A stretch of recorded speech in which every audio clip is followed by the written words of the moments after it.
Hey guys, today is going to be a video that is one in a short series. So I'm going to show you, these are the 3 cubes I'm going to make videos on next. And today we're just going to focus on solving the 3x3 cube. And then later we'll do the 4x4 cube, 4x4 Rubik's cube, and a 5x5 Rubik's cube. But for now, let's start with the 3x3. So, so the first step is going to be to scramble it, which sounds easy, and for the most part, that's because it is easy. But you might take this time to notice a few things about the cube, and it's that it has cubies, so that's what we call each little cube on the cube, that have different numbers of colors. So this cubie, for example, has 1 color. There are no other colors on this cubie. But other cubies, like this one, for example, has 2 colors. So this one, you see black and you see red. So that'll be important in the first step of solving, because we want to pay attention to both colors on the 2 colored cubies. And then later, we'll need to know that the corners have 3 colors, and that'll help us pay attention to what we're doing while we're solving too. But for now, as I scramble this, let's just pay attention to the 1 colored and the 2 colored cubies. So you don't need to pay attention to it while you're scrambling it. You just kind of scramble it. But when you start going, then you're going to need to pay attention to which cubies are which. So I have already a decent setup. What I want to do is I'm going to choose my main face, or my first face, and that'll be the black side.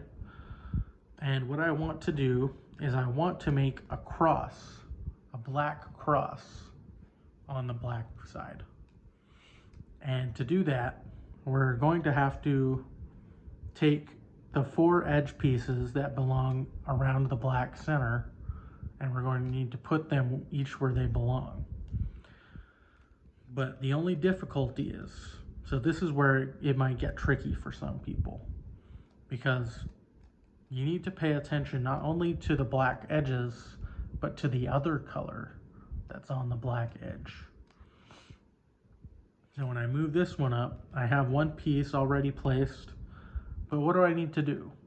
Well, you'll notice that while this black edge is correctly on the black face, when you turn it the other side, this is the same piece, and you're going to notice that these 2 are different colors. So what do we need to do? Well, we need to find the red face, and you can tell by the red center that that's the red face. So the one below the blue one is the red one right now. So I need to move that one over,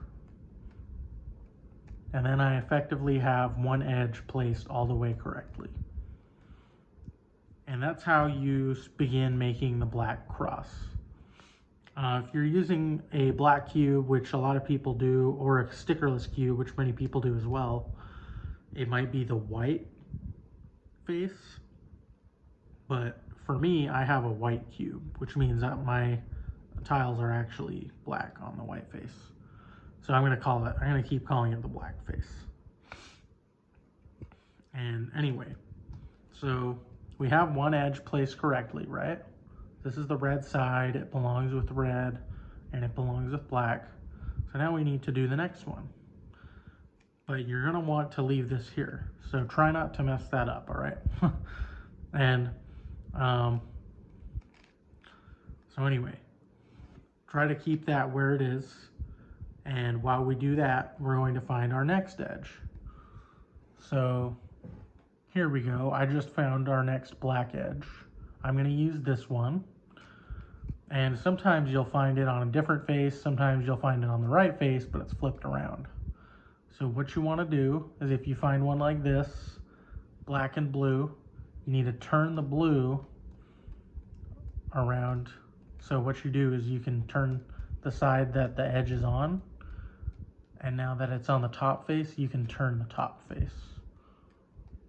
And then you've flipped it around so that blue is with black and, or sorry, blue is with blue and the black is with a different color. So that's a good first step to the next part of the cross. And then you'll just want to bring it up, and we know that the black center means that this is the black side. So we want to bring the black QB up to the black side. So we turn it up, and now we have two parts of our cross done. But you got to make sure that the blue is connected with the blue. All right? And that could be difficult. So I'm going to show you another case where blue may not be connected with blue. So if you get yourself to a place like this and you notice that one of your edges doesn't match on the non-black side, all you need to do is a simple trick. You can call it an algorithm if you want.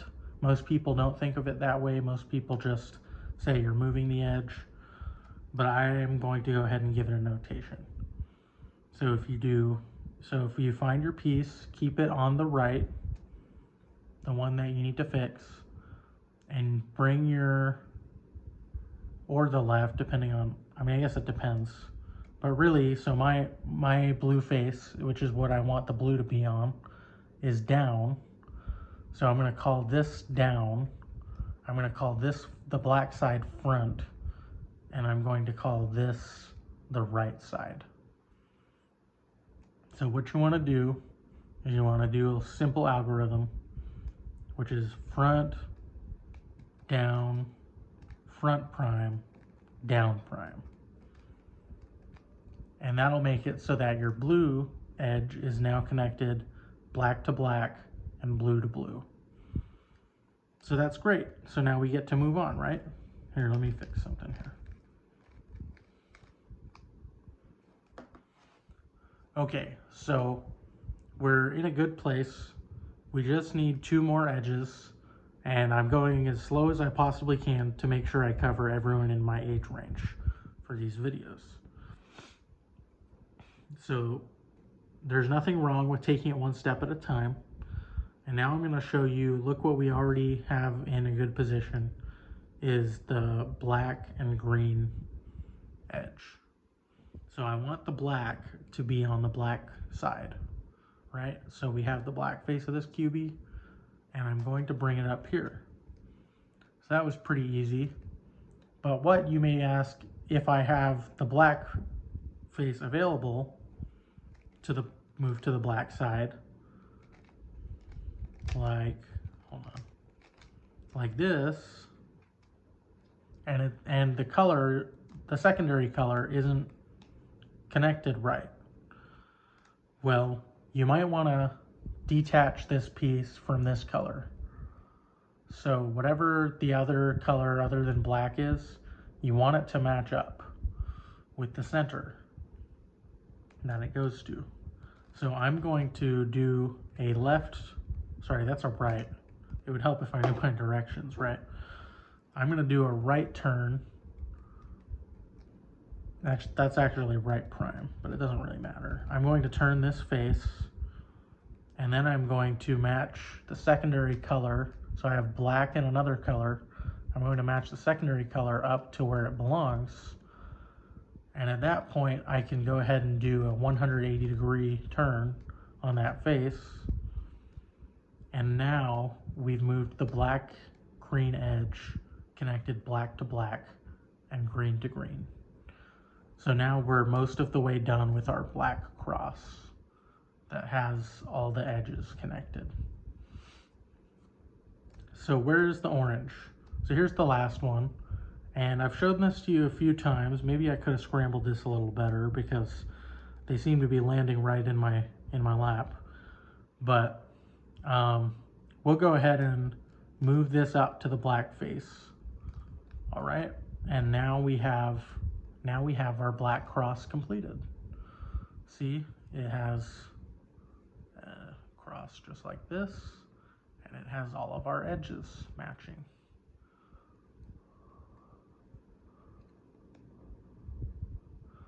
So there we go. That's a good sign. That means we're done with the first step of solving a 3x3 cube. And so if you like, you can move on now to a step that we're going to be using corners in. So just keep in mind throughout this process that corners have 3 colors.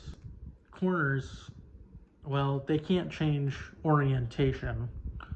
I mean, they can, but they generally, you're not going to find a corner that has black, orange to the right, and blue to the left. You're going to find black, orange to the left, and blue to the right every time. So it'll always go where it's supposed to. You'll notice that it kind of goes here, right? But we don't want to put it in like that. Instead, we want to find, we need 2 things for this corner to go in this place. So one thing is the first corner, and then the next thing we need is the blue and orange edge. So now we have a task of finding this edge here. I found it, so I'm going to move it out. It was stuck in between the red and green center, so I had to turn this face and move it out. But now it's over here. And now what we can do with this is we can take this corner, whoops, not that corner. It's right next to it. Now we can take this corner and we can actually put the corner in the socket it's supposed to be in. So when I say socket, what I really mean is it goes in between 2 edge pieces here. Like this corner needs to be black, orange, and blue, right? What we have is a red, black, and blue corner, and that's not right. So what we have to do is we have to replace it with the blue, orange, and black corner. So there we go. But you'll notice it's not quite in the right configuration. That's okay. For now, just go ahead and put the corner down here, and then you'll be able to match it up with the edge piece we found. So here's our edge piece. And I just want to take a second to notice that when we have this edge piece, so we know the black face matches up with the black side of this piece to this side of the cube. We need the 2 other colors of an edge. And here it is. And when you find it, you'll notice it can move around the top of the cube any way you want. So what we're gonna do, this is kind of an easy case because what I can do is I can match it up already. But if you can't do that, sometimes, here, let me fix it. Sometimes you'll get a case like this where it doesn't quite match up with the orange and blue. Well, what's going on, you might say? This is backwards. Why is the corner backwards? And the answer is it's not actually the corner that's backwards, it's the edge that's backwards. So what you need to do is you take the edge and you move it. I'm gonna put my corner on the bottom right, and then I'm going to put my edge on the back. So if this is the front face, I need to take the blue orange edge and do an up prime turn and move it to the back. And then what I can do is this algorithm that lets us solve this corner. So I'm going to go orange and blue, orange and blue. And so what we want to do is we want to see if this matches up yet. And I can tell you, because this part is solved, strangely, it will not match up with this edge piece. But that's okay, just check it and see. Does it match there? Nope. Does it match there? Not really. So we're gonna move the edge to the back again. We're gonna call this our front